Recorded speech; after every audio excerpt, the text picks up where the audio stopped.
Good afternoon. My name is Ren. This is Jared to Jared. On this week's episode, the Jareds will discuss the detriment of dating apps, technological fucking civilization, the Galactic Calendar, making first contact, multi-dimensional space, building the Galactic Village, and much, much more. Ladies and gentlemen, so it begins. So how's your sex life? How have you adjusted, should I say, since from being in a relationship to being single out there in the monastery, you know, at the Zen temple? Is it frustrating? Hell yeah, it is. Next topic. Next topic. Go. Well, yeah. I mean, I've gone from being, a relationship man to like living in a literal monastery living. So, right. it's pretty. Well, I don't know, which is fine too. I mean, I feel like sometimes there's periods to just like 100% focus on yourself. Right. And right. That actually feels very important. And I feel like the kind of personal focus I'm putting in right now is going to like pay off in dividends down the road, you know? Sure. Where it's like, in terms of, not that I'm here because I want to make myself better for a relationship or something, but if we're talking in terms of relationship and stuff, there's this artist I like, Alejandro Jodorowsky, who he has some quote about like making yourself a gift for another person, like if you find yourself in a more introverted moment in your life to like, use that time to continue to develop yourself, work on yourself, become who you really want to become so that you can offer yourself as a gift to someone in the future, Right. Which I think is a pretty beautiful perspective. That's not the main motivation. The main motivation is to get my shit together so I can like feel good and happy and stuff, Sure. But if that radiates out to a relationship in the future, hell yeah, Well, that's one of the goals too, is you can't be in a relationship if you haven't worked on yourself first. That's what I've always felt. But, this is one problem that I get into is I oftentimes date people that haven't worked on themselves yet at all. And it's just like they just got out of a relationship or, they're jumping from one other thing to another, or they're in a transition mode or they're in the middle of like college or something like that. You know what I mean? Like, I don't know, and I'm not saying that I'm perfect and I'm ready or whatever the heck, but I've just always had the mantra that if you're in a long-term relationship, you got to take some time to yourself to heal the wounds, or else you'll take that on to your next relationship. And like that quote is saying, you can't, present yourself as any sort of a gift or compliment anybody's life if you haven't worked on it for yourself, for the self. So to begin so why do you think that you find yourself with like, not to turn this into like a therapy session or something, I'm just curious, but like I want this to be a therapy session. Let's do it. Why do you think you find yourself with these unavailable women? Is that like a conscious thing? Is it an unconscious thing? Is it a pattern thing? Is it a who the hell knows thing? I think it's a combination of all three. Like subconsciously there's just something that gravitates me towards a person in that situation, I guess. And then consciously I'm always attracted to somebody that has that like ravenous look in their eye. I don't know. and what was the third one? Was the triptych there? Oh, a pattern. Yeah, it's a pattern too. And since I was younger, and that's one thing I want to work on this year, talking about coming up. My birthday's coming up, freaking New Year's. Let's make some resolutions right now. That's cool. Yeah, we can do that. Yeah, one of my resolutions for sure is starting to date somewhat like I've, this is an archetype, but a professional woman, somebody who's like got their shit together, is powerful, is Oh beautiful, yeah. and is like, I hate to use the terminology like on the same level, but just, badass. Like I want Yeah. somebody not only on the same level, but someone I can look up to. I love power women. Yeah, hell yeah. And when you say the same level, you mean in terms of like maturity, career, like just Right, a exactly. freaking adult ass person, you know? Yeah, I'm post college, Yeah, yeah. graduated, PhD. I'm full time working. Like I have a great daughter. I'm a father. I have a house. All this stuff. Right, Like right. I don't necessarily want to be with somebody who is, you know, just starting college or doesn't know what they're doing and lives with their, grandma or something. I don't know. Totally. Just Yeah. somebody in the same, and there's nothing wrong with that. I was there at that one point in my life Oh too. yeah, of course. It's all stages. Yeah, Yeah, sure. it's just that, I'd like to like play a video game against somebody who's like in my same rank or like same stage level, Yeah, yeah, yeah, if we yeah. think about it in terms of like Halo. So, Yeah, exactly. Which is probably like the best way to consider your romantic life and relationship is in Halo terms. right, exactly. That's why, I've had such great relationships and I'm still single. Fuck me, Right, right. It's all Halo, But I bro. don't know. I don't know. I've had a No, I transition hear what to you're saying. as Yeah. well. Like I was seeing somebody as well, during the summer, and it's a transition to going back to single. It's rough at times, Yeah, but yeah. I don't know what it is. I don't think it's just gender neutral, but just I think people in general, we after so long of not like being intimate with somebody, you start Mm. making irrational decisions and getting a little bit worked up. Oh, definitely. Yeah, dude. That's absolutely a thing. I think oh, here we go. All right. We're expanding this out to the entire globe now. It's not just about me and you. All right. So Galacticism. To the whole galacticism, baby. galaxy. Yeah. I read this book like, freaking 15 years ago or something called Why Do Attractive People Have More Daughters? I think was the name of the book, which is a, dumb Nice. sort of catch title. And like a friend um who later got into like Andrew Tate and shit like that. So take with a grain of salt, like recommended the read. Right. And this is years ago. I haven't talked to that dude in a long time. But anyway,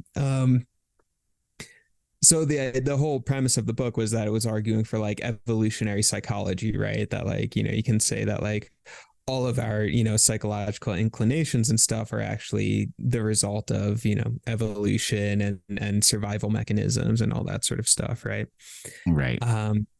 And one of the things that I remember from it was that it was saying how like there's a lot of religious radicalism in the Middle East, partly because they have this polygamous culture where you have like one man who's elite, wealthy, all the stuff, will then end up marrying like freaking 8 women, right? So then Right. what does that do to the relationship pool? It's like it's kind of like the one percenters, the economic one percenters. It's like these few guys are literally marrying up all the women. So then it's like leaving all of these disenfranchised men who are just like living in these like shitty poverty stricken towns and have nowhere to turn, don't even have the opportunity for like a good job or a relationship or whatever. So then they end up getting radicalized because they need something. Right. Right. And in the Which is US, yeah, go ahead. in the US now, it's like, we're kind of in a similar position where it's like, not that we're in a polygamous culture or something like that, but there is just statistically, this is a fact, look it up, way fewer people are having regular sex, way fewer people are in relationships than in previous generations. And I think that's you have the incels and stuff like that, right? These involuntary celibates who are, I'm a voluntary celibate right now, which is a different framing, but Right. but you have these guys who Don't are get me just wrong like, here. I'm all for it. But you have these guys who are just kind of like have nothing really, no meaning. We've talked about this on previous episodes. And then on top of that, it's like they can't find a date because dating apps and all this shit. So then it's like they're freaking out and it's doing something to the male psyche. Right. Exactly. I remember I told you about that statistic that was like 15% or 17% of men get all the women in America.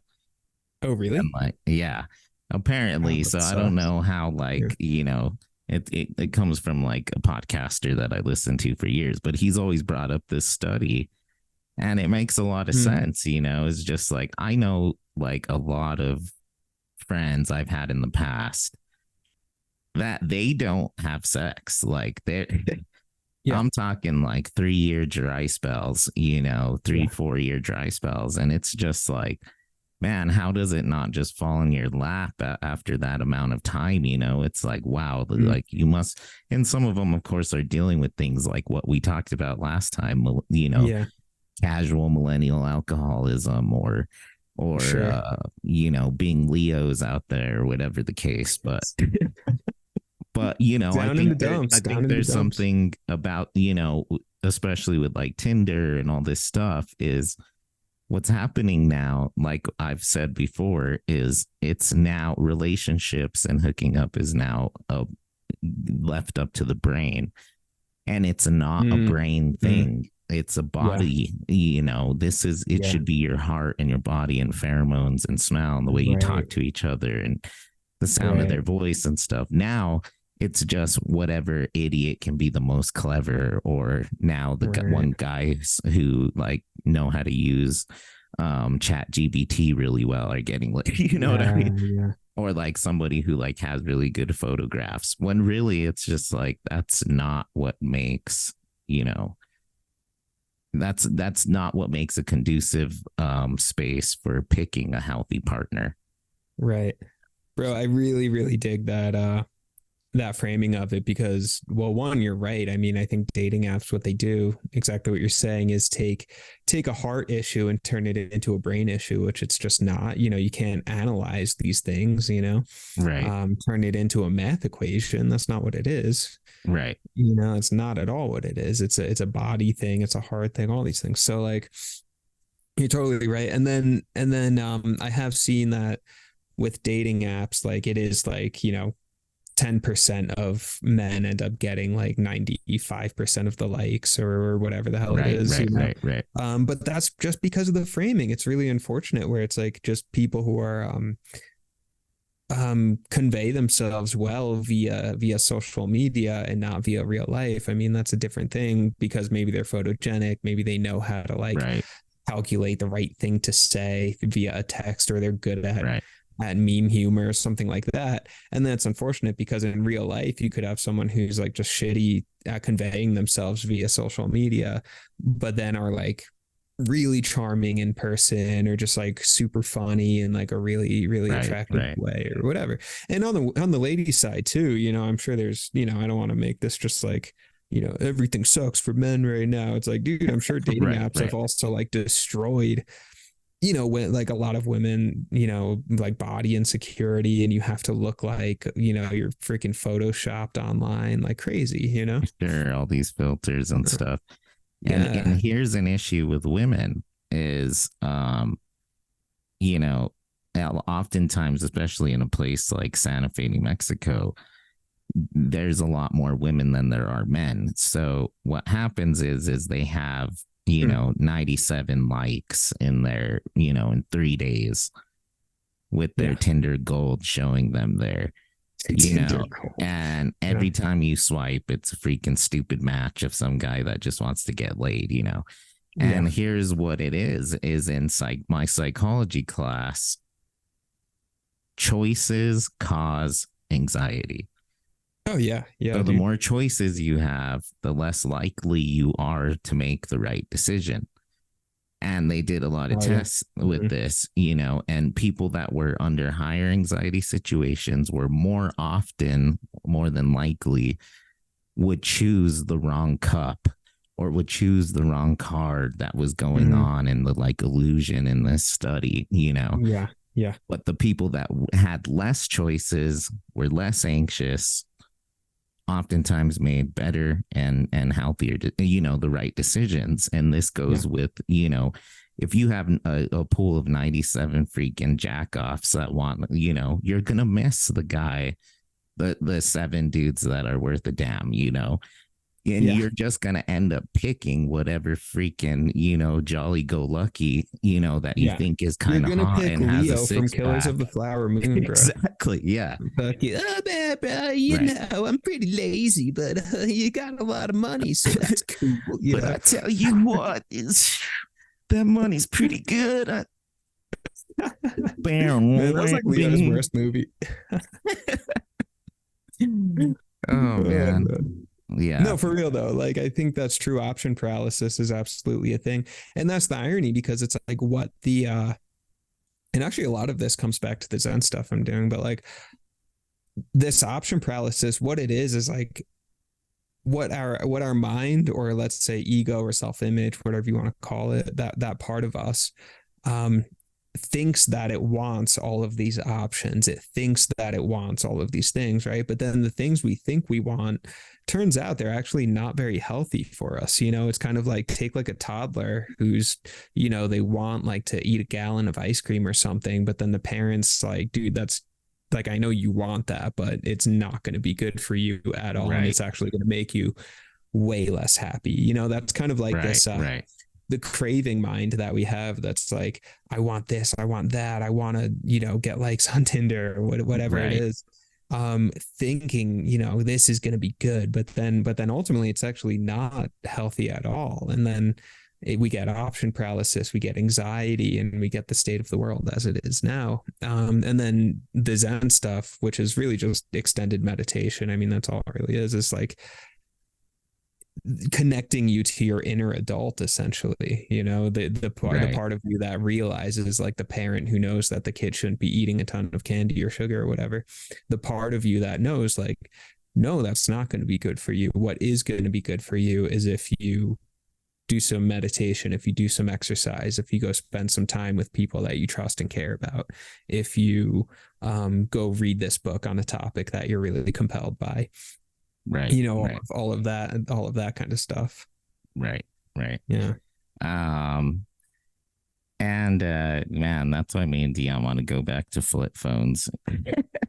Yo, honestly, I think a lot of people probably do, but it's just like, Right. you know, we're not the ones in power to make that decision. I mean, you can do it personally, You but know, and it kind of sucks because the way the world works now is you can't like really live without a smartphone. Like you can't check your bank account. You got to get on.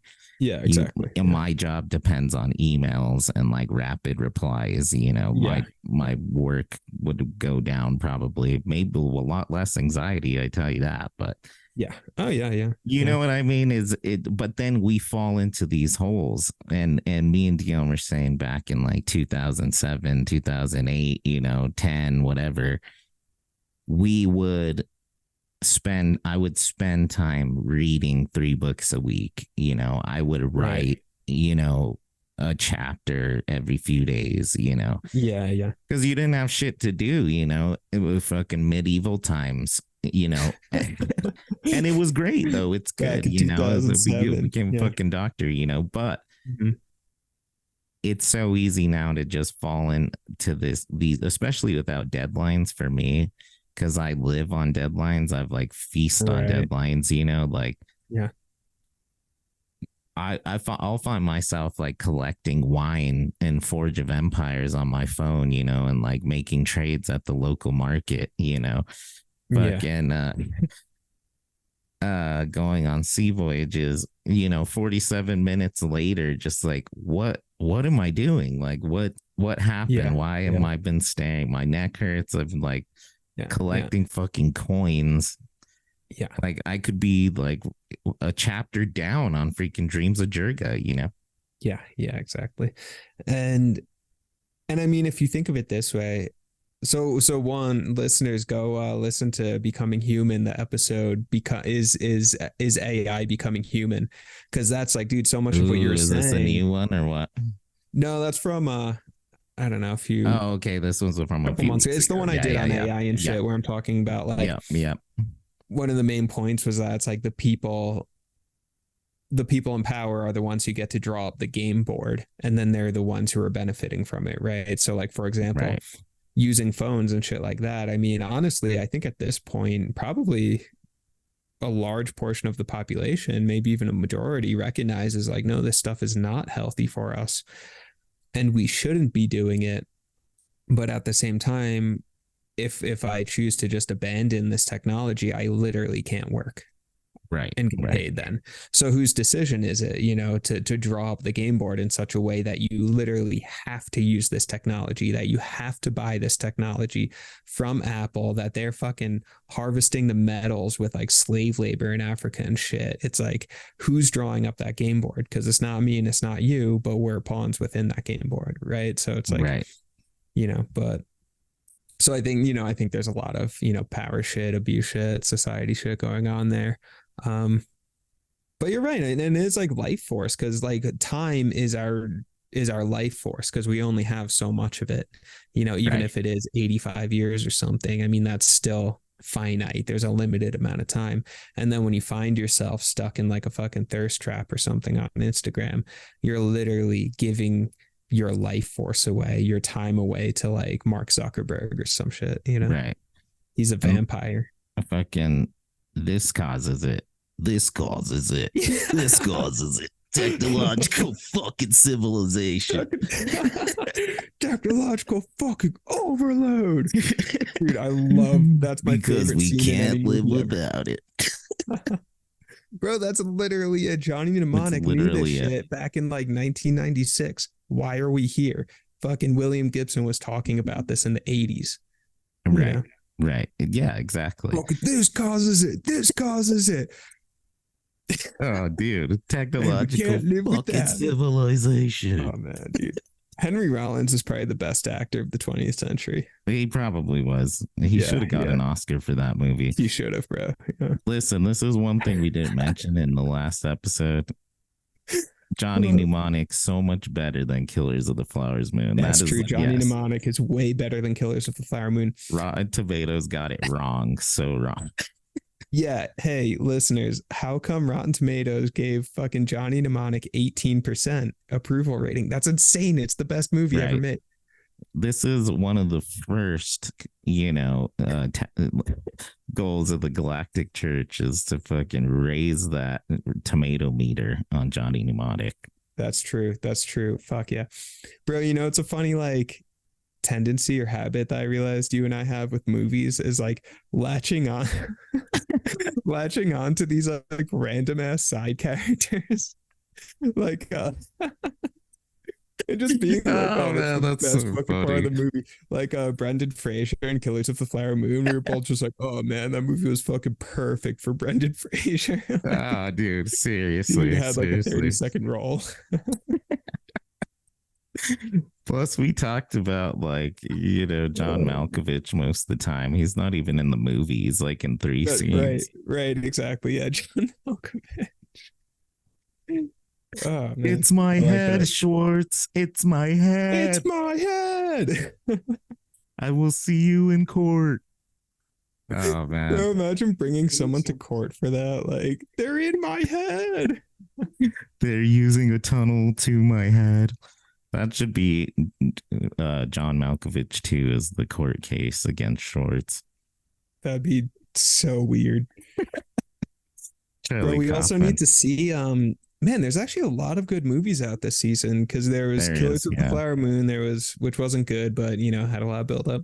There was sure Napoleon. We gotta see Napoleon, and then also that Nicolas Cage movie. Right. Every Nick Cage movie. Well, that's true, yeah. Ever made. Which one are you talking about? It's a new one. It's Nicolas Cage and oh fuck, who oh man, I forgot who wrote it or directed. It was someone I liked though. I feel like it was not Charlie Kaufman, but maybe it was. I don't know. But anyway, the premise is that like Nicolas Cage appears in everyone's dreams when they're sleeping. Oh yeah, kind of like Nightmare on Elm Street, but like a quirky Nicolas Cage version. Yes. I think you were telling me about that movie. I want to see that too. Yeah, it sounds really, really funny and bizarre. Nicolas Cage seems like a weird dude.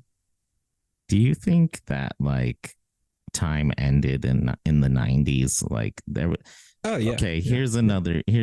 No, the world ended in 2012. We know this. Yeah. Fucking how were the last millennials And is there any correlation? Wait, say that again. I wish we had like literature from the last generation of millennials, from the last millennia. And we could really like study their culture to see if they like acted the way millennials do, if the it's like millennials of like something year that 1000. happens. Yeah, exactly. Oh, I see. Okay. Yeah. So, gosh, yeah, I don't know what, like Beowulf, like what would have, Right. What would be what's the earliest like lit we have from that time? right. I feel like Beowulf was like actually from kind of around then, if maybe earlier. I'm not sure. We should get that one dude we met in grad school on the pod. Oh yeah. Oh.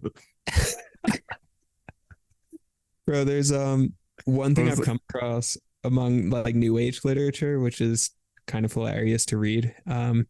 A lot of like 90s new age literature was obsessed with the idea of the new millennium and like the new human and all this shit, right? Right. And we're all gonna like take psychedelics and meditate and like and chant Om together, and and then we're gonna like evolve into the next form of human, like a lot of weird shit. Right. And a lot of these guys who are writing about that stuff, they would refer to the third millennium. So rather than referring to like, the 21st century, they'd be like, it's the third millennium. And I like what that does. Just like it kind of like shifts your time frame a little bit. I do like that. Yeah. Yeah. So they'd be like in the third millennium, which is we're in the third millennium right now, which just sounds like way cooler. Like that should be part of millennials too. Right. Yeah, we refer to we're not in like the 20, we're in the third millennium. Dude, that's our calendar. We've always wanted to write. Oh my god. Yeah, we've been trying to figure this out. Yes, dude. Everything according to the millennial calendar. Year 0 was, Bro, fuck yeah. That's cool, man. Yeah, we're in the third millennium. Everything sort of spawns from there. Right. Yeah. Which means we don't have to really mess with the years. We should though, because it's, I don't know. Do you want to just do like the year 0 started in 2000 or something? Well, that'd be the start of the third millennium, would be the year 2000. Right. You want to hear some crazy shit? Okay, let's go. All right. So like almost 10 years ago, I worked on Long Island in this, it's like a caretaker facility. It was like all these kids who are, severe learning disabilities and like really, really traumatic homes coming from there and shit. So they'd come to this campus and live, on this campus or whatever. Safer setting, more support, all that. Right. And there was this one kid who was, and this is in New York, keep that in mind. So this one kid, he must have been born in the year like 2000, right? And this one kid who had like, he was pretty high in the autism spectrum and all that, he related his time span, his year 0 was 9/11. So everything he would relate back to 9/11, like everything. So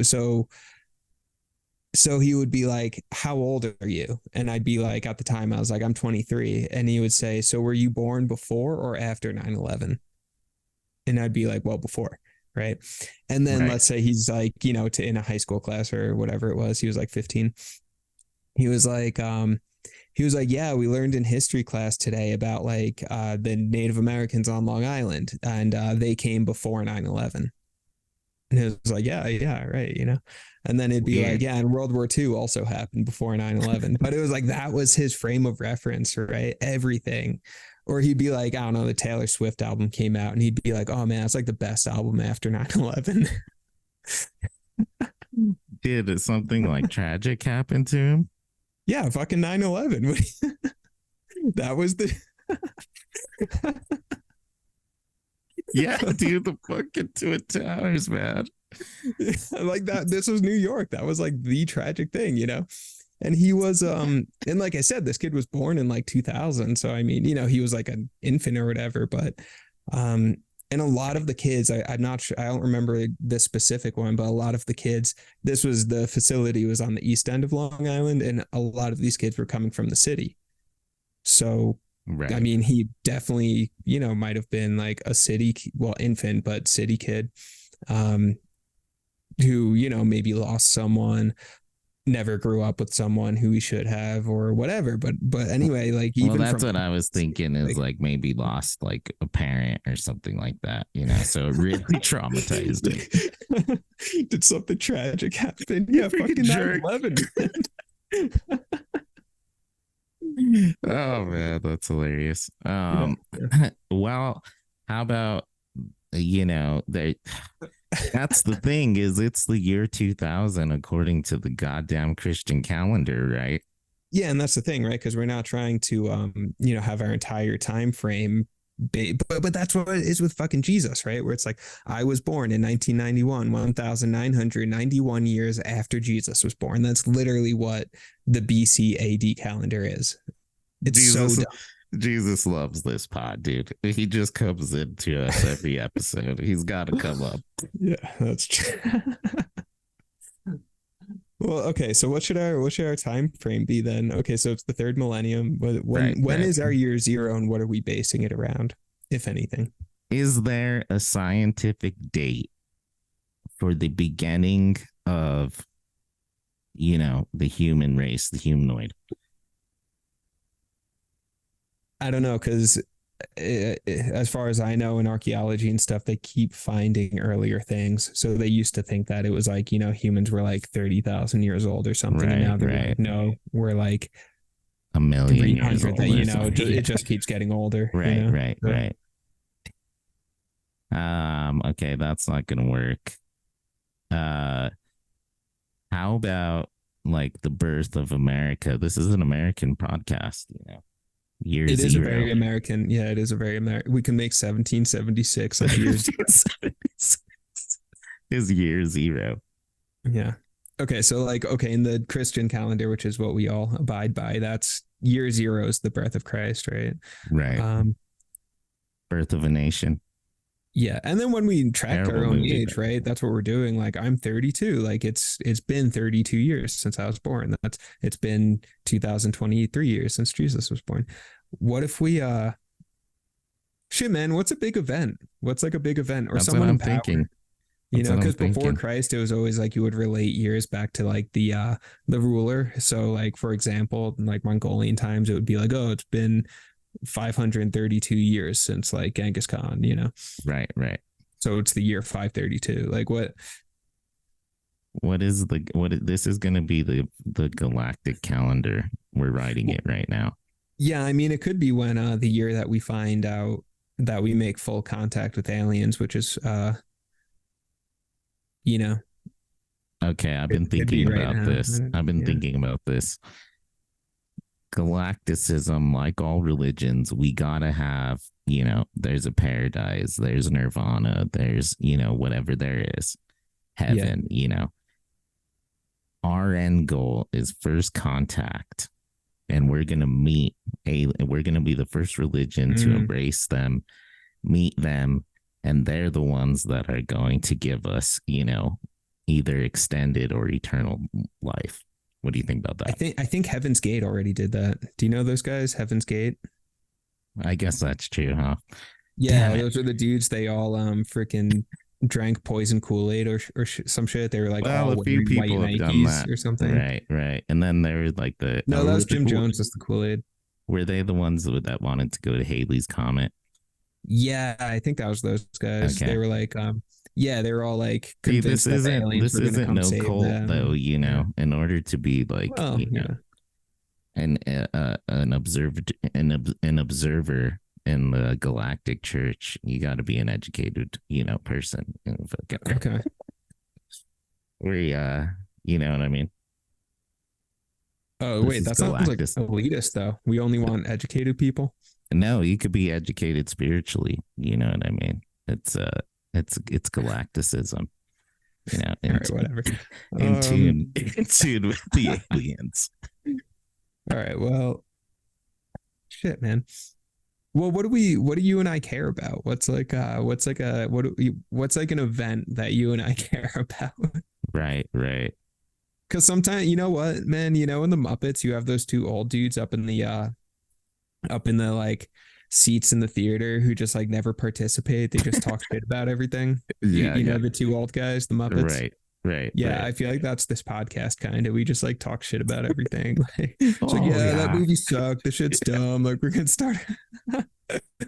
That's true, but we do have pods where we just geek out. That's What true. about No, we are this? positive too.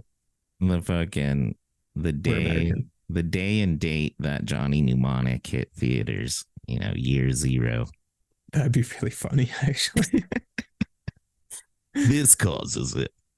This causes it, bro. Um, Should we just do the Matrix, like 1999? Like the Matrix came out year zero. Like the calendar started over because Neo is essentially the Christ figure, right? we could 1999.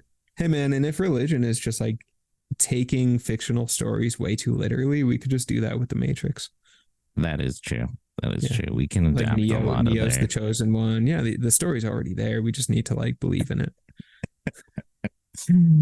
Oh man. Yeah, yeah, totally. What about oh, I just had a good one. Oh, what about 2012? Because the whole like the world ended thing. Right. It's the I mean, new it world. did. Yeah, it totally did. I mean, yeah, we could do 2012. I don't know. But then that's still kind of going according to the Christian calendar, you know what I mean? Yeah, we're still using someone else, or that's the Aztec, right? I mean, we're still like using The someone Aztec. else's. Right. I mean, what's the goal here, right? Because I mean, if the goal, and maybe this is it, is like to liberate ourselves of the power structures and narratives that we were reared in, then we have to create our own timeline. Exactly. A You know? timeline. Yeah. Well, which I guess is what we're trying to do, because instead of it Yeah. being the year 2012, it'd be the year one or Yeah. year zero. Yeah. 2013 would be year one. Yeah. Right. I don't know. I feel like maybe we're like approaching year zero. Maybe we're not there yet. Maybe we need to call in and welcome it into our lives, like the year zero event. What's the year zero event when we re up the entire annual calendar, when we drop Listen, the Gregorian man. calendar. What other event is more important than the beginning of the pod? Year 2023, baby. Let's just start I right guess that's now. true. Yeah, all right, Let's fine. just start right now. Year zero. Okay, yeah, all right. It's year zero. It is officially year zero in the We're starting Galactic over. Calendar. Yeah. So now we're gonna have before the pod and after the pod, like the BC and AD. Right. Exactly. Cool. BJ2J. CJ. And AJ2J. AJ2J. That's not too bad, actually. Yeah, that's not too bad. BJ to J sounds a little bit.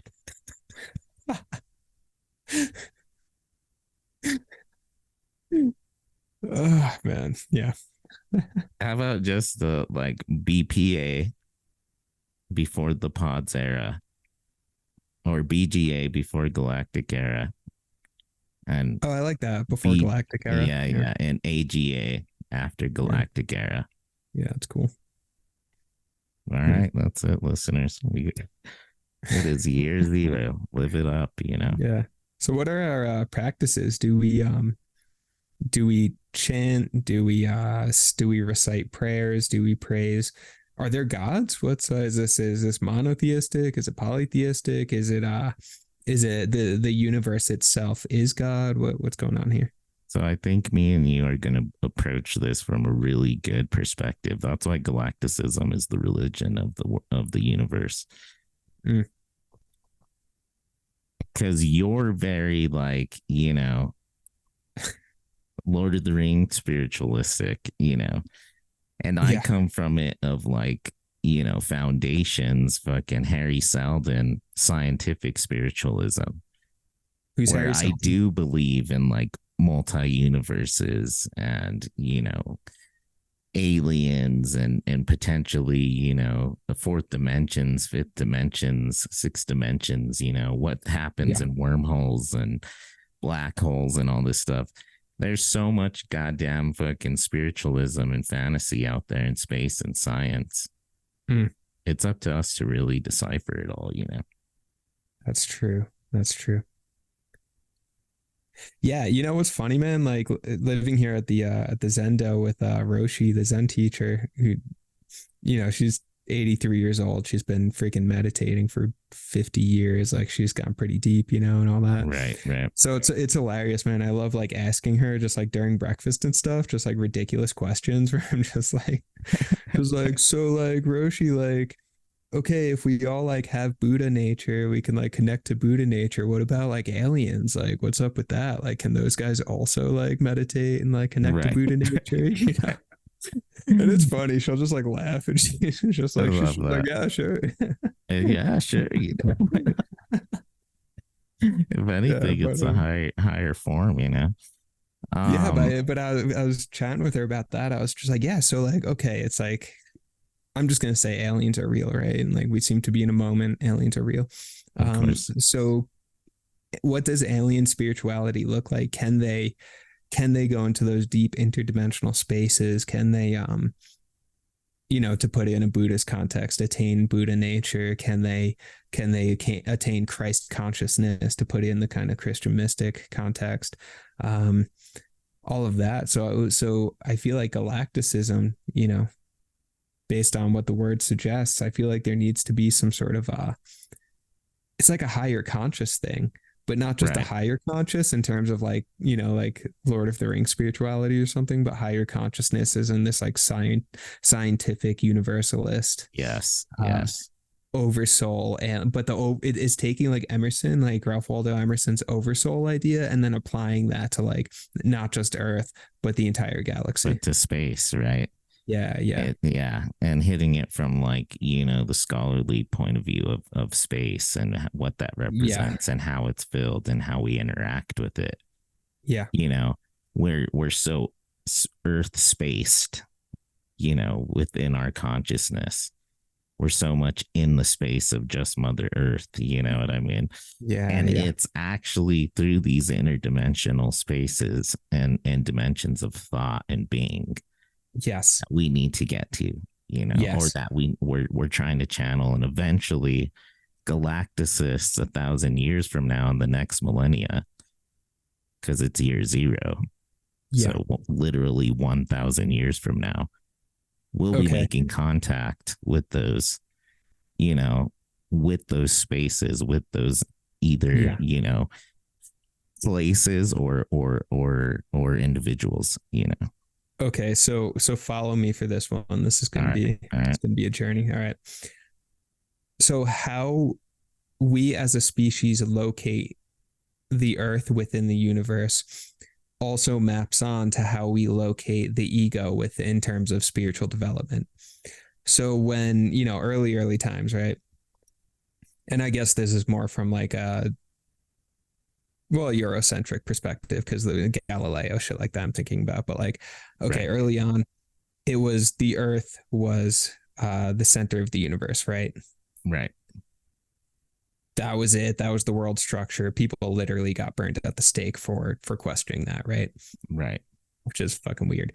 Okay, and then eventually you get Galileo, this guy Giordano Bruno, who got burned at the stake. Guys who were like, no, the sun is the center of the universe, right? That's Galileo. Right. Actually, Giordano Bruno, this is like Renaissance era. He was actually saying that there is no center, and each star is a sun, and then there's planets extending from each star. So he was actually the most correct. Dude got burnt at the stake. Anyway, so we go from Earth is the center of the universe to no, the sun is actually the center of the universe to, well, maybe the galaxy is the center of the universe to maybe we're actually not the center. Maybe it's about something else. Right. And then even if you look at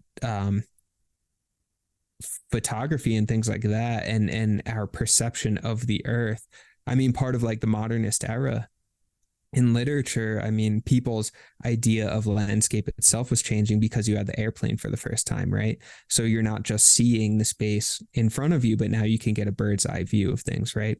Which then, 1969 or whatever, people flying up to the moon, they took a picture from space of Earth. And that was a huge thing. It was like in Time magazine, whatever, this image of the blue marble, our Earth. and it blew people's minds. They were like, holy shit, that's what the Earth looks like from space. Right. Now you just get on freaking Google Earth, and you can like mess around and look at the Earth and like zoom out, zoom in, right? Right. So it's going from this like kind of egocentric view of our place in the universe to a more expanded view that, hey, maybe there's others out there, right? Maybe we're not the center. Maybe it's about something else. And that's true of like spiritual development or even just human maturation, where, you're a little kid, you're a teenager, you think everything's about you. It's all egocentric. And then you get a little bit older and it's like, oh, maybe it's not just about me. Like maybe it's about like my family matters. And then you expand out further and you go, oh no, maybe it's like not just my family. It's the community. And then you expand out and it's like, oh no, every single person of the 8 billion population like matters. Right. Right. So I think if we kind of blend those two things, that's sort of like personal maturation mapped onto this kind of like scientific maturation of our perspective of where we reside in the universe, so kind of saying like, okay, through expanding as far as we can scientifically and through contacting other species, that's actually going to make us attain a certain level of spiritual development, because it essentially shrinks our ego within the universe. Right. And it's recognition again of place and space, identification within your physical and spiritual self. Right. Yeah, exactly. Yeah. So it's all about locating yourself within the galaxy, within the galactic, to the point where you no longer exist, that you just transcend everything. Right. Exactly. Galacticism. And what it is it's integration of dimensions, of space and place. It's an integration with aliens and artificial intelligence. I see this is the religion of the future. We have to build observatories, and by that, not only observatories, but the village that surrounds them. Yeah. We will build villages just like foundations, Harry Seldon, That's sick. Yeah. We will, at the end of time, there's going to have to be the reconstructing of the new village, and Galacticism will do that, Right, bro. And it can be like, if you look at maps of like ancient civilizations, they always had like the city center, and then everything kind of builds out from that center. And usually it was like the church in the center, and the plaza, stuff like that. We can put the observatory in the center of our city structures, and then have like a big plaza. Okay, so you have the observatory in the center, then this like beautiful public plaza, and then you expand out, and it's like markets and residences. Yes, I love. But the observatory, that's the center, because what we're compelling the society to do is to observe, but not just outer space, inner space. Right, exactly. Or observe inner space through observing outer space. By observing all space. Yeah. And integrating with it, and integrating with acknowledging that it's there. And listen, man, one of the first relics of the magical objects of the Galactic Observatory is going to be James Webb. It's out there observing the universe. We could we could hop online right now and see some of the most vastest places of space. Probably the closest thing that we know to be the presence of God that any human has ever observed. The observatory. Man, so cool. Yeah. And one day in 1,000 years, we will have that James Webb in the first galactic observatory on display. So beautiful, So beautiful. So what does all right, so another question. We're doing a good job of laying out the ethos of the whole thing, right? Yeah. What's our aesthetic, because this is the kind of fun artistic part, but every religion has its own. Ooh, I like that. Its own aesthetic, right? I mean, you look at like old world Catholicism, and it's like, right, these Jesus, Christ on the cross, like carved wooden Christ figure all bloody and shit, like, Mexico, Catholicism, all that. And then you have like, Judaism guys in New York with the Orthodox Jews, like the curls on their sideburns and stuff, wearing their hats and stuff. Like every single religion has its own aesthetic. What's Galacticism's? Right. I don't know. Should we all dress like the same, or should it be I don't know. I kind of do like that idea of having some sort of galactic attire. It sets the mood. It does. And like I think that is the look to a lot of sci-fi novels and films. That's what a lot of like future civilizations gravitate towards. Are we going to be really are we really going to be like cheesy about it, where we look at like the Jetsons or something, or like 70s like pulp sci-fi where it's like like these on the cover of these books like this people wearing like robes with like stars imprinted on them, right, or like, Matrix, all leather. Are we gonna do a cyberpunk look, cyberpunk Johnny Mnemonic, yeah, this causes it. Or we could all dress like overload. We could all dress like Zion, and potato sacks. Yeah, right. Nah, bro, we gotta come on. We should be like a really like when you see. Listen, I'm kind of feeling I'm kind of feeling the like. If we're gonna do it, let's go all out. I'm talking like Latvian Orthodox, giant hats and freaking robes and shit. Closer to Catholicism. Right, definitely, but like that? Spaced out, bro. I'm thinking like you go to Europe and see cathedrals and shit. Like it's crazy the amount of like gold and like high ceilings and like. Well, look, man. Like, okay, because Buddhism can get very kind of anti-materialist a little bit, right, where it's like especially Zen, it's like really pared down, it's just like black robes, like not too much statues and stuff like it's really really dialed back. Right, I think we should do the opposite. I think we should do like big time shit, like everyone's wearing like space opera, everyone's wearing these crazy fucking robes with like moons and galaxies imprinted on the purple robes, and then crazy we're also wearing these like shit. Crazy crazy haircuts and ridiculous listen, man, Galacticism, this is what I was gonna say. So that brought it all back around. Is one of our main prophecies or scriptures or things to live by is becoming a work of art, and art is a huge thing of finding peace, and we should reflect that aesthetic. I don't want to be freaking Mormon style in the church with no windows, wearing a Dillard suit. Fuck that, dude. We're going all out, man.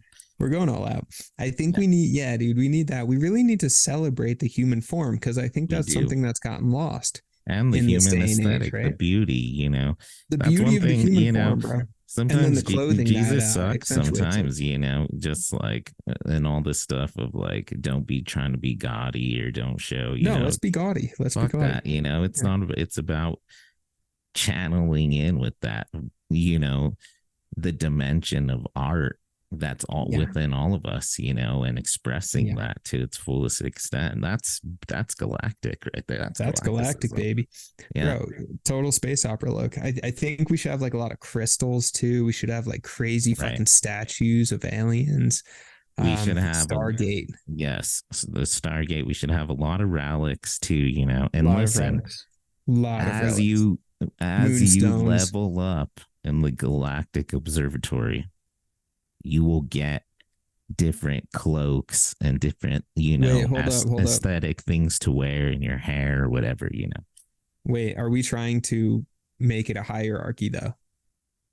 No, it's just about, how long you've been there, essentially like badges of time.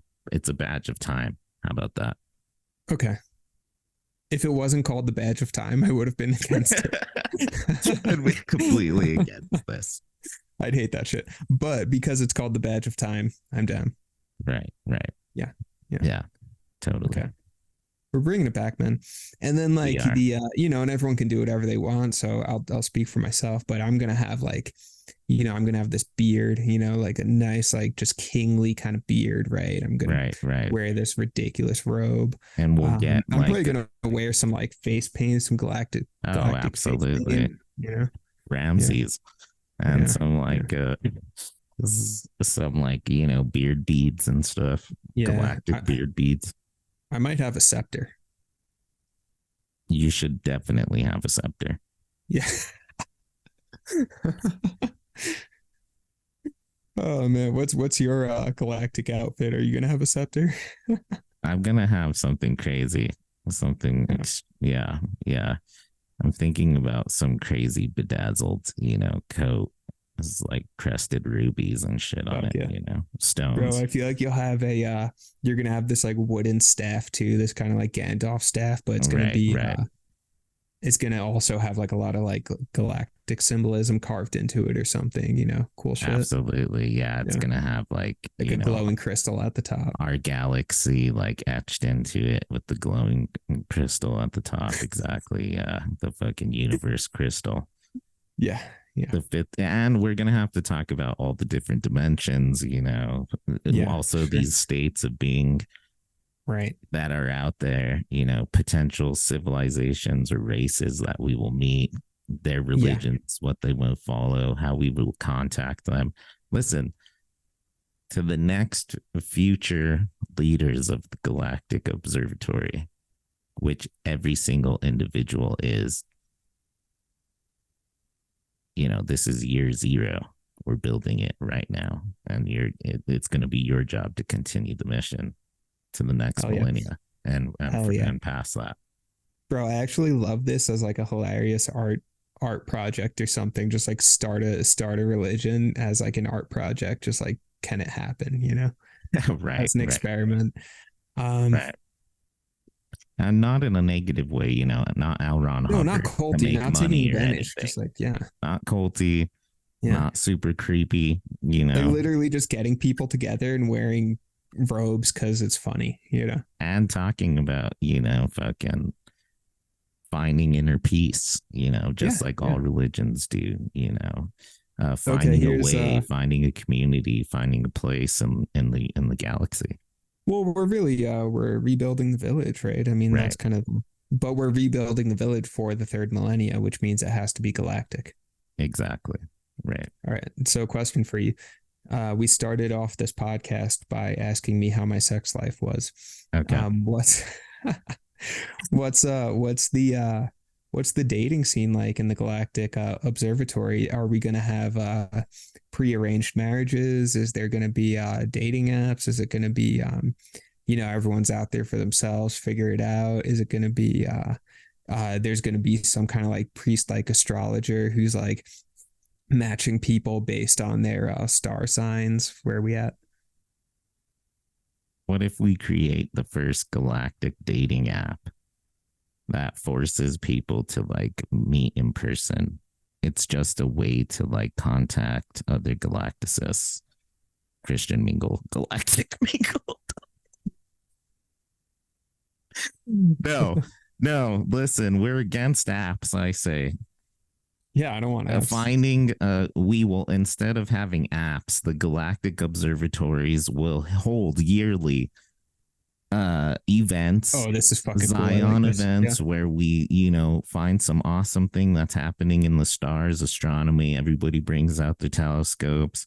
We all have fun, freaking some mushrooms, whatever, and freaking it's essentially a place for singles too, to like meet and find, hook up and relationships, whatever, Yeah. It's a place. We'll set up actual places to meet somebody in person, no more freaking incels, female or male, Bro, how sick would that be if there was galactic sexuality? If there's just like a spot in town like that was a deliberate meet and greet, essentially that was just socially acceptable. It's not like creeps who show up there. It's like socially acceptable. Everyone goes, but it's like a singles meet and greet bar, coffee shop, whatever that's like there, but with that deliberate context where like the messaging around it is just like, are you fucking sick of dating apps and like incels and shit? Like, come check Right. out this spot. If you're coming here, by coming here, you're making the statement that you're down for someone to come chat with you. You can also say no if you don't like them after chatting, but like by stepping in that space, it's an open space, you know? Well, let's do it right now. Let's do it right now. We can make it. Yeah. The first galactic meeting will be set in the next couple months. Yeah. It'll be on Zoom, unfortunately. Maybe in person. We'll send a link out. And let's see if we could get some people to come. In the next few pods, we'll spread the word, whatever. And let's try it, man. Let's have the first galactic meeting. Also a place for, meet and greet, single, whatever, relationship, Sure. friends. Yeah. Galactic meetup. Yeah. Galactic meetup. It's the first galactic meetup, and I never want to be called the church or whatever, but it's the first galactic observation. How about that? I like that. The first galactic observation. Okay, wait. I've as far as like the mating practices go. Okay. Okay, I have a couple ideas. One could be this event. I'm really into your idea of like having an event, right? Where it's Right. like the I don't know what to call the mating event. Like, I don't know what to call it. Where you go and deliberately during that event meet your thing, right? Right. Meet your person, whatever. Because we're all Star Trek. With that intention, yeah. Yeah. So you have that, right? But it only happens a couple of times a year. It happens on the equinoxes, right? Right. Because of the symbolism of the equinoxes, it's the 12-hour day, 12-hour night. It's balancing the masculine and the feminine. It's the space of balance and equality, I think it would be cool to during the equinoxes, you have this big like meet and greet festival. So then it's like something that everyone gets to look forward to every 6 months. Couple people are all psyched about it because then they like grab their single friends, men, women, like dress them up in their best galactic robes and like get them all jazzed. Everyone goes, hangs out, Right. introduces one another. You go jam there out to some techno, Zion techno. Yeah, Zion techno. And it's like, but then there's also quiet spaces for like introverts who like the techno is a little too much. So then you go you want to get to know someone, chat. Yeah. Well, it'll be and like then a because conference, it's every 6 months, there's build up. Yeah, it'll be like a conference. We'll have like a breakfast, for morning there'll people, be a breakfast, a dinner and a night dance for other, galactic personalities. Yeah. How about we do this? We'll call it the biannual Galactic Starduster because we're all Stardust, baby.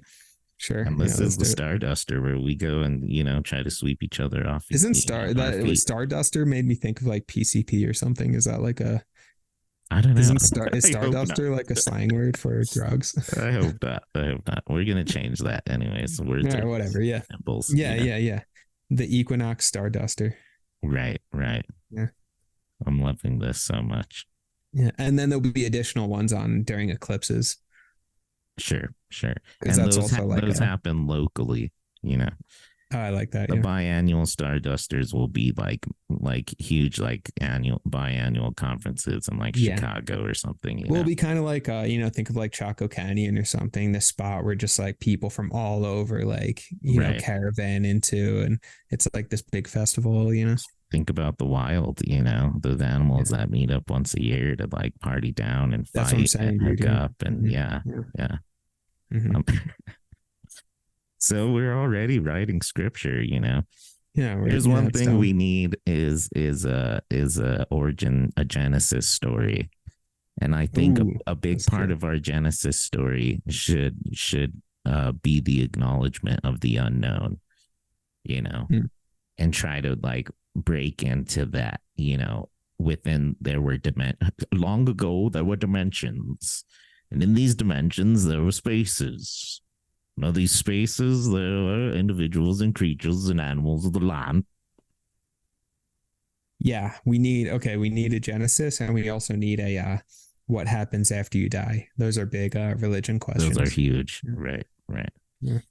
I don't know. I'm still kind of liking too that our eternal hope is first contact with some and whether that be interdimensional beings or space, Yeah. it's first contact or One interdimensional. idea that comes to mind is like you always have the Edenic process, that we started off in this like golden age, this perfect space, and then we lost that, and then we're trying to get back to it essentially.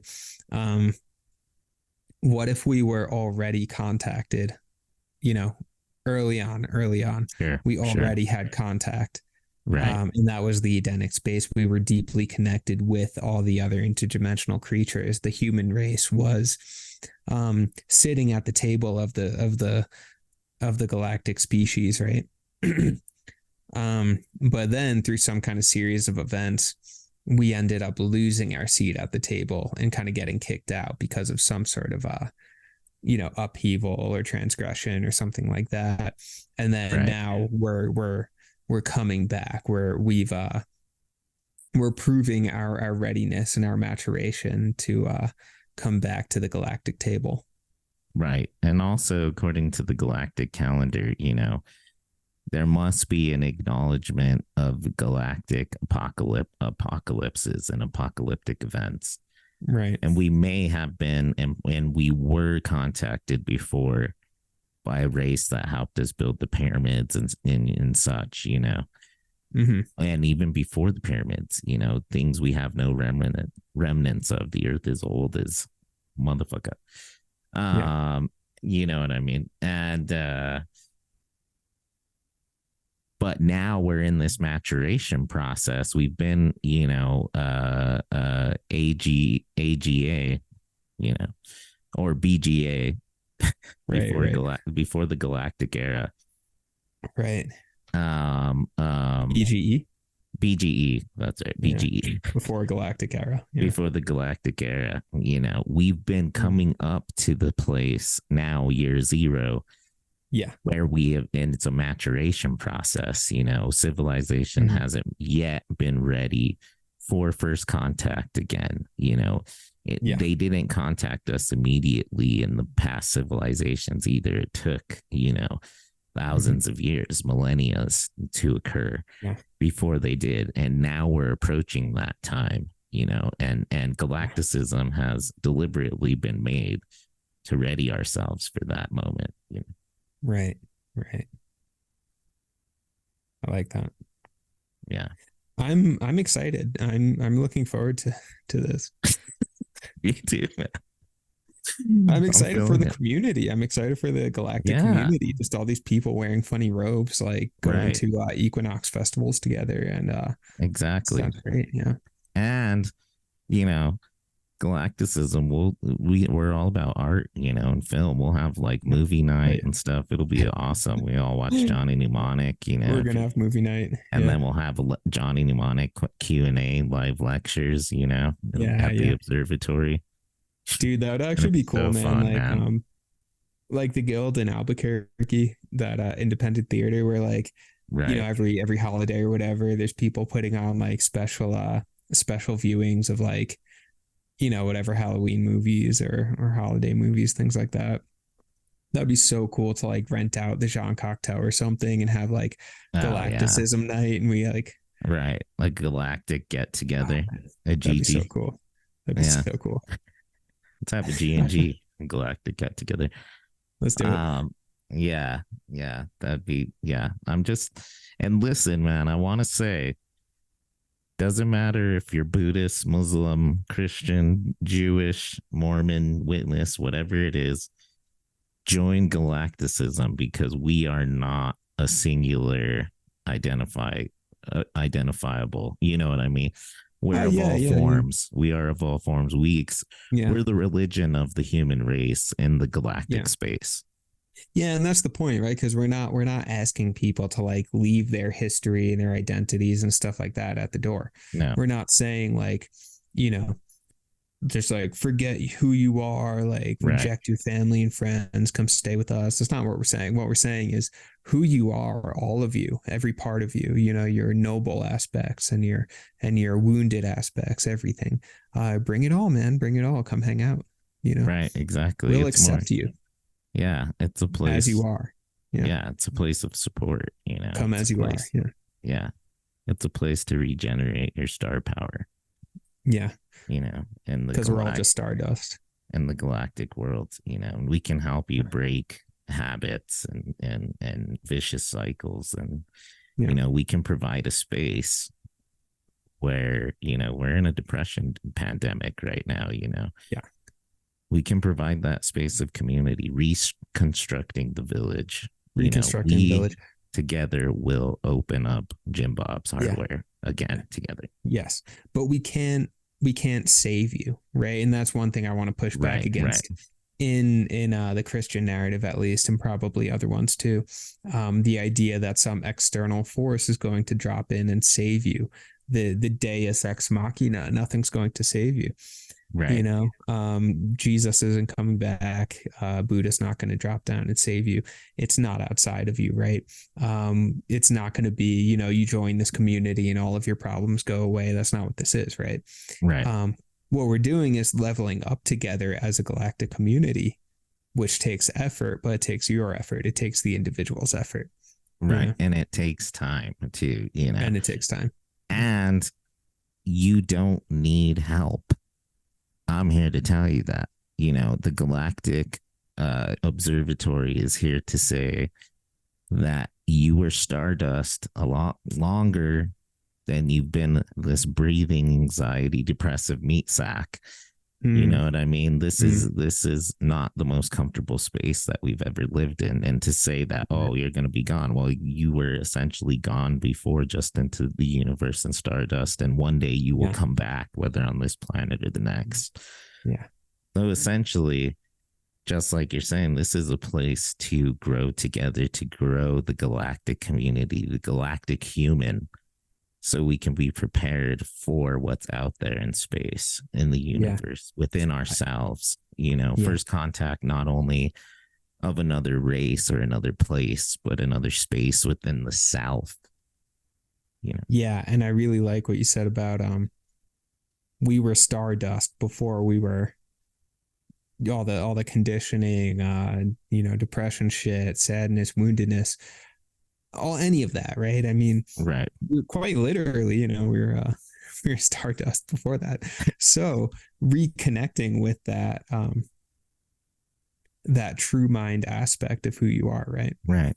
And you don't have to be afraid, because we are of the universe, the most frightening, sublime thing imaginable. We are of that. We are of that power, of that entity. That's where we came from, and that's where we will return. Yeah. So when and you here's see one yourself, other thing I want to say is, you don't also have to be Christian, anything religious at all, zero religion. And you don't have to feel bad if you're thinking, oh, I'm joining Galacticism, I'm going against my, non-religious, beliefs, sort of Bill Maher. I'm an atheist, I can't join Galacticism. Atheist, no, dude, come hang out. It's cool. Be an atheist. Yeah, be an atheist. I'm not a religious person. I'm not part of any organized religion, but that doesn't mean I wouldn't want a community like they have. You know what I mean? It's sort of like, also in a way, giving governmental support to single people like they do to married people, because nobody's married anymore, and it kind of sucks being worse when you're single. You have no money, and if anything, we should be helping each other out. So this is giving, theoretically, metaphorically, provisions to single people like an American government. But you know what I'm saying? To an atheist, giving an atheist a church, essentially a village. Yeah. But one that's completely, not like human, archaic BGE religions. Yeah. And I will add, we're really into Stanley Kubrick. We're really into Space Odyssey. Really into Space Odyssey, moon landing. Right. All that shit. We love it. HAL 5000. Yeah, HAL 5000. Okay, so in terms of our rituals, because every good religion has its rituals, right? I mean, look at Do the Jehovah's Witnesses, do you guys eat the Eucharist? Do you guys do the body and blood? You do that whole thing? Well, they do the memorial every year of Jesus Christ, the Passover, just once a year. And then, like I was telling You you, didn't do the Eucharist where you like eat the bread and drink the wine? only the 144,000 do. Oh, that's so Remember, lame. I told you about the ball scratcher, Right. that whole thing. Yeah. But, people that are still like, respected and old and they think it is true, they partake, but only they do. Everybody else literally Right. passes it over. Wild. You Okay, yeah, get it in your hand and then you pass it. Yeah, because in Catholicism, it was once you're like 8 years old or something, you can, you do your communion for first communion, and then you're able to join in, and everyone eats the bread and wine and shit. So what I feel like we should have like a cool ritual like that where we like breaking of the bread, or in a lot of these rituals historically there was a psychoactive component involved. I mean, like I'm convinced that the early Christians were tripping on something. I'm just like very convinced of that.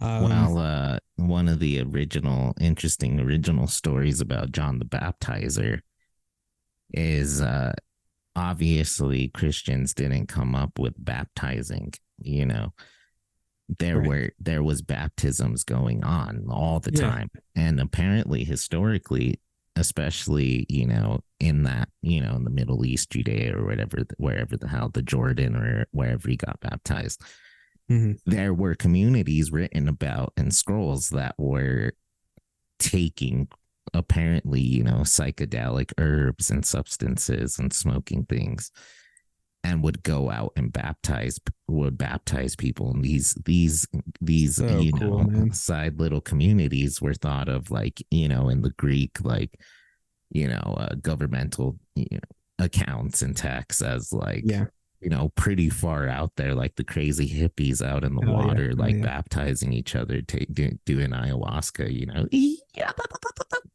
Bro, and picture this, man, because like that is powerful, actually. I mean, with all the research coming out about, psychedelic research showing that it like stimulates parts of your brain that are holding on to trauma, et cetera, all that sort of stuff. Imagine that experience and then going out into some desert wilderness setting, and then some dude with a beard and robes is just shoving your head underwater.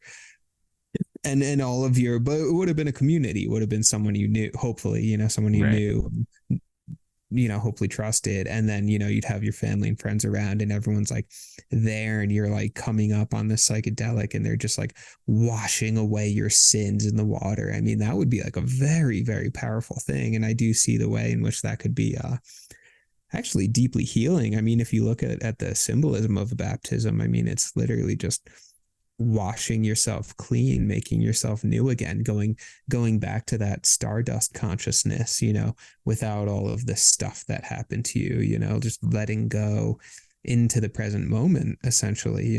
I mean, I could see that being like a very rich and powerful experience in those days. It'd be amazing to find like a place like White Sands or something, but not White Sands, a place where you could get to water, where there was like a pilgrimage that Galacticists would have to go to, and you go with an observer, in your cloaks and stuff.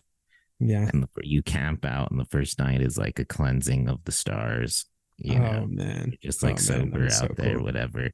Yeah. And then like, the next night or a few nights later, you guys hike in, and on the final whatever night journey, you freaking take mad mushrooms and freaking walk into like this awesome pond that like reflects the moon or the universe, the galaxy, Yeah. And you get baptized there, and freaking you come back, you come out an observer, no longer attached to things you think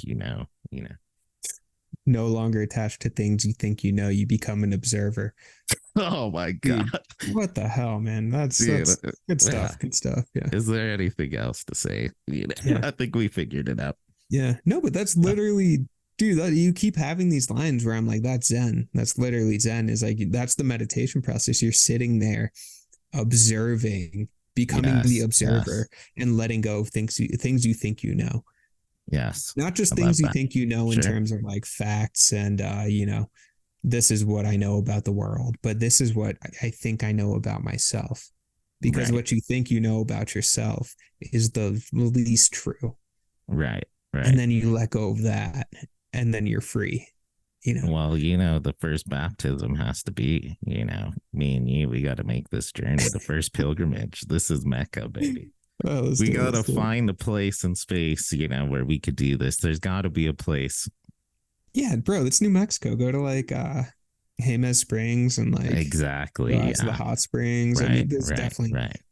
dude, New Mexico's so weird. Like you're The telling me journey you to don't the think there's water. like some like hippie ass people just fucking hanging out in the hot springs giving each other baptisms. Bro, this place is so weird. There's definitely people doing that. I'm pretty sure John the Baptist was a Galacticist. I'm just gonna throw that out there, but Yo, we should make him like one of our texts. He should yeah, be one of part of our the first galactic text. prophets. Yeah, Yeah.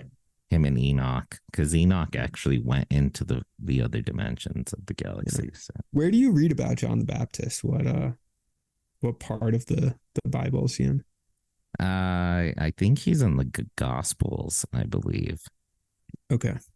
during the Um, baptism scenes, right? right. Yeah, because he baptizes Jesus and all that. Yeah.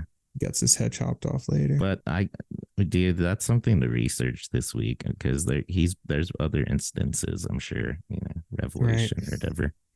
Yeah. Bro, and even in the Odyssey, do you remember the Lotus Eaters in the Odyssey? Remind me. It's so funny, bro. I remember in high school, my English teacher, Mrs. Clement, who was this like old Irish lady, like from Ireland. She was very stoic and stern. She was my favorite. Um, she was saying like, okay, she's introducing the Lotus Eaters, and she's like, yeah, just imagine like San Francisco, 1967. Like this is the Lotus Eaters because the Odysseus lands on the island, right? And then there's all of these people who are just eating lotus, and it's this plant that has a psychoactive effect. All these Right, people are right, like hallucinating, like just sitting there staring at leaves and shit. right. And then Odysseus lands there, and man, it's such a good allegory. And then he and his men get off the ship, and they're like, what the fuck is this? All these people just like hippies like blissed out on this island eating lotus, chilling, having sex in the woods, right? And then a few of his men, his shipmates, are like, we're staying. And Odysseus is like, no, we need to keep going. Like our journey isn't done. We haven't reached the destination yet. And all these other guys are like, are you kidding me? Like, look at this place. Like there's fucking galactic beings. There's these chicks with flowers in their hair, just like swimming naked in ponds. Like, of course we're staying here. Like, are you Right, crazy? right, right, right, And right. Odysseus is like, the journey isn't over. But he ends up losing a bunch of his men who want to stay with the Lotus Eaters and who become Lotus Eaters themselves. And Totally. what's the most interesting part of this narrative is that Blue Lotus is an actual plant that's found, in the Mediterranean Right, islands right. like Greece and stuff. And you could buy it online. I haven't done it yet. It's because it's legal, but there's Blue Lotus. You could go buy Blue Lotus tea. And apparently it's a very gentle hallucinogen, but if you drink enough of it, it Wow. has effects. So We should have a Blue Lotus night. yeah, so people read, that story, the Lotus Eaters, as if it's purely allegory, but it's like, no, those communities actually existed. And Right, right, you can go buy the fucking plant. Like it's there, right? right, right. And then of course it's also a wonderful allegory because what it's saying is where do you stop your journey? When are you done? Are you going to stop at the Lotus Eaters and hang out there and try and find bliss that way, or are you going to keep going with your galactic journey and see if there's more ahead? Right. Who are you? What type of person are you? Actually, that's a good question. Which are you? Who are you? Would you stop at the Lotus Island, or would you go with Odysseus to see what's ahead? Ooh. I think there's a journey in both places. And I think that's a good like proverb too of the galactic, thought or the galactic consciousness is that if I stay with the Lotus Eaters, well, I'm going to um make more first contact with things that are intergalactic within the self. But if I go on the ship with Odysseus, there's also going to be things that I will come into first contact with that are, outside of the body, that are more in the galaxy within space. Either way, in both places and in both experiences, you're making new contact with the new, adding new places and modes to your memory and your thought process. Does that make sense? So which would it be?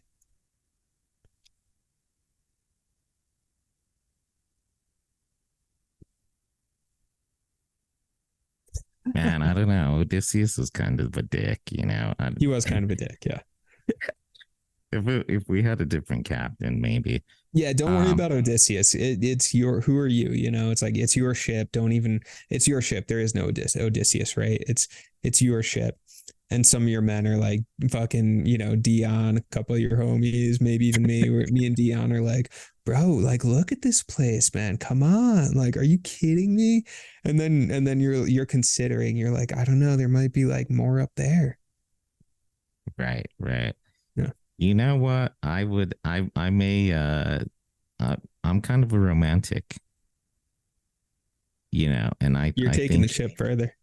I think that I would come to a place within that world, where I would want to know what was further. And that's sort of the observatory. You never stop observing, Yeah. And I wouldn't want to come to, if we look at it in terms of how it's presented in the Odyssey, well, it's clearly the clear decision is to continue on because you no longer are able to observe anymore and not even make inner contact. You only make, you're getting set into a box and you're no longer seeing the universe,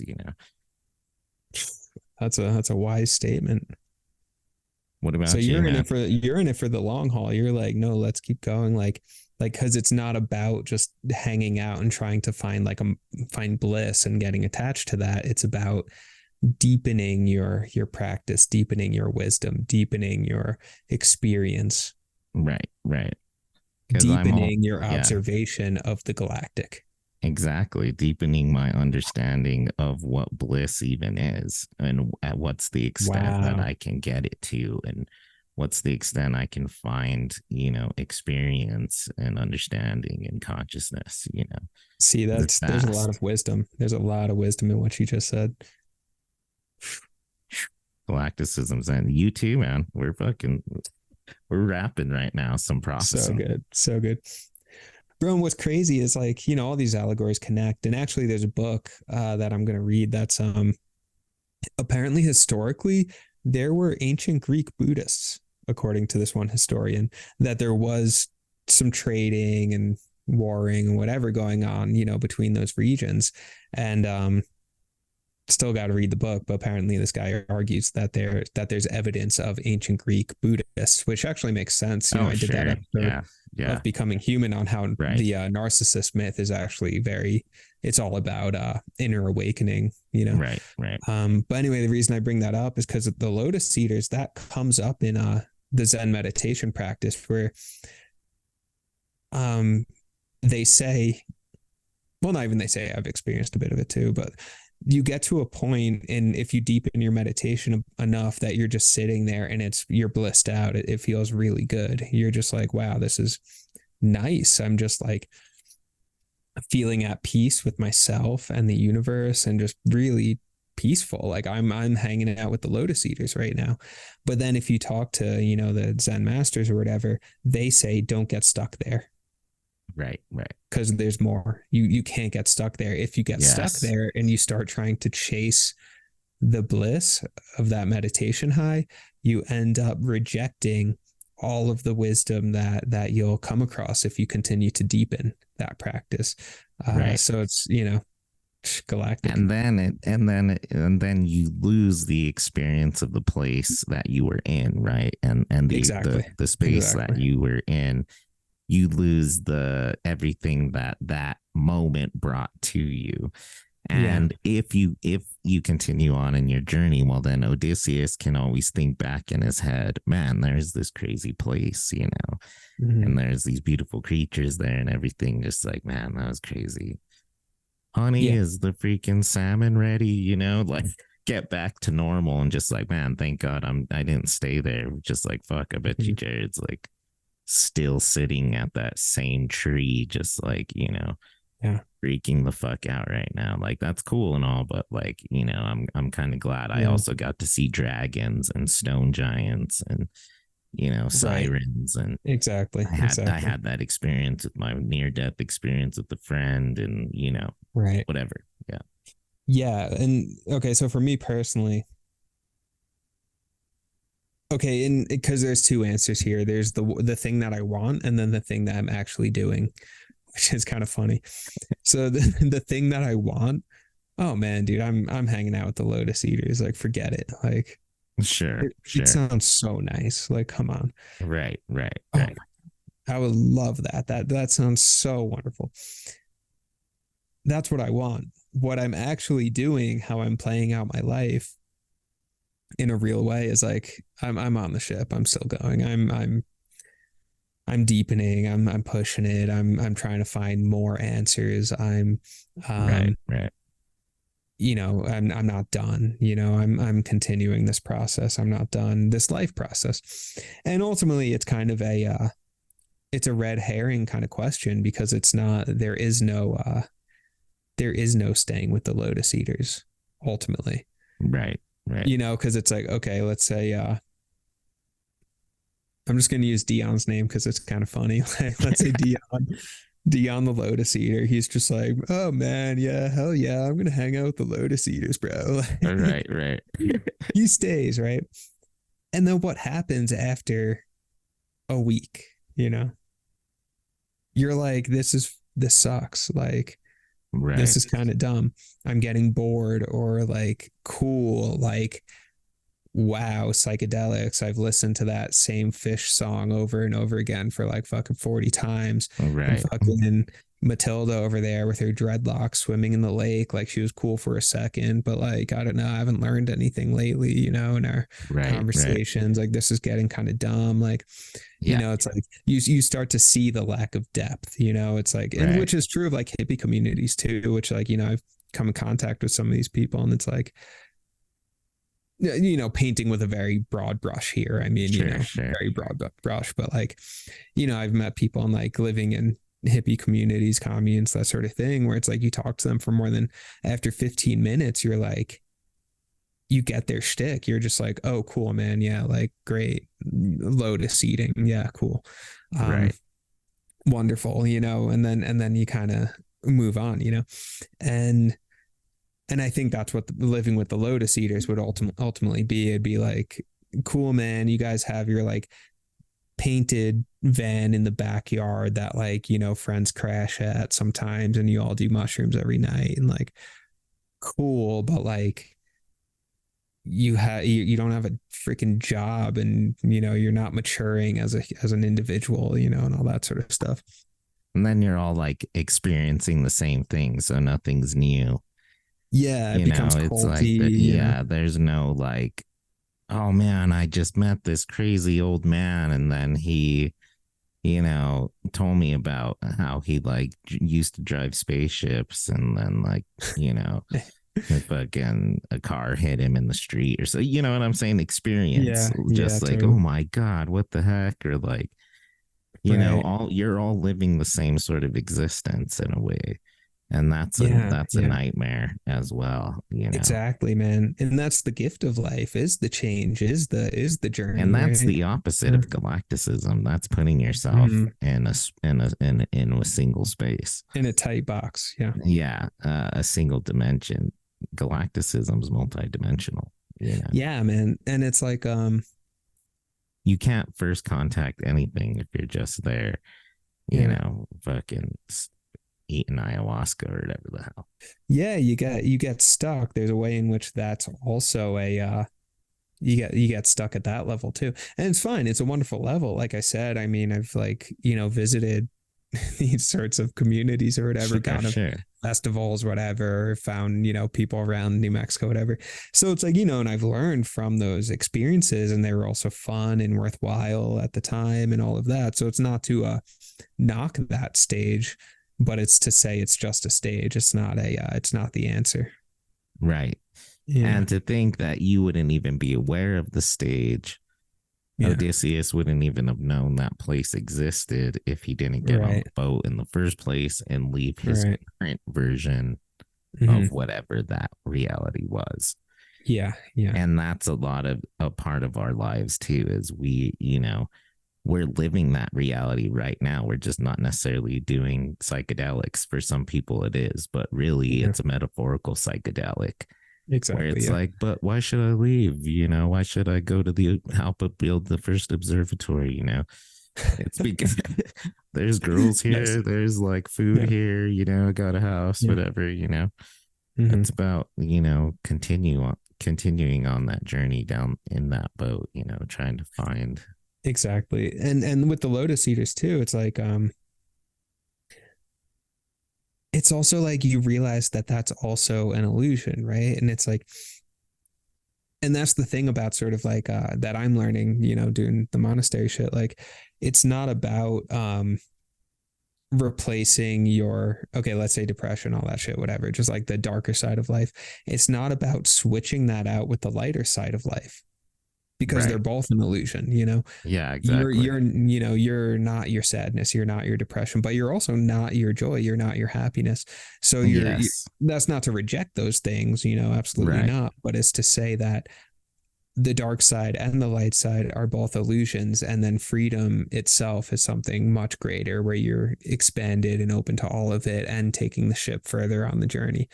you know Exactly. Yeah. so the lotus eaters is just kind of like trading out the dark illusion for the light illusion. Right. Yeah. Oftentimes the dark is caused by the excess of light, Sometimes, yeah. and back to, communicating with time, or the history of parting, or the, episode 9 or whatever.